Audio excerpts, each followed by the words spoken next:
Dineklara naman ng Commission on Audit o COA na walang irregularidad sa paggasto sa pondo ng Office of the Vice President noong 2024.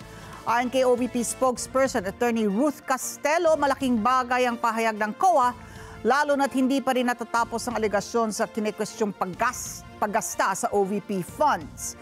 Nagbabalik si Madeline Villar Moratillo sa balitang yan.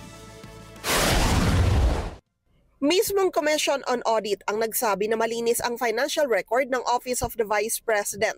Yan ang nakasaad sa 2024 Annual Audit Report ng COA para sa OVP. Ang unmodified opinion ay ibinibigay ng State Auditor kung nakita at napatunayang maayos ang financial statements ng isang ahensya ng pamahalaan kagaya ng OVP.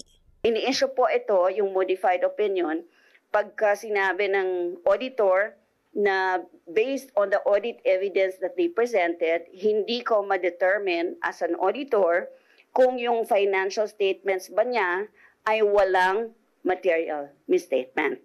Sabi ni Attorney Ruth Castelo, tagapagsalita ng OVP, mula pa noong 2022, unmodified opinion ang palaging nakukuha nila sa COA. Ibig sabihin, yung budget po for 2024 ay maayos na nagastos ng opisina. Wala pong nakita ang audit na naging problema doon sa compliance nila doon. Malaking bagay, anya, ang opinyon na ito ng COA lalo at hindi pa rin natatapos ang mga alegasyon sa sinasabing irregularidad sa paggasta sa pondo ng OVP. Pagkakakuha po ng unmodified audit opinion, hindi naman po ito rango, hindi ito ranking. Pero ibig sabihin, unmodified opinion, wala pong maayos po ang submission ng financial statements na ginawa. It is fairly presented, it is honest, it's transparent. So, advantage po. Alam po ng lahat ng government agencies yan.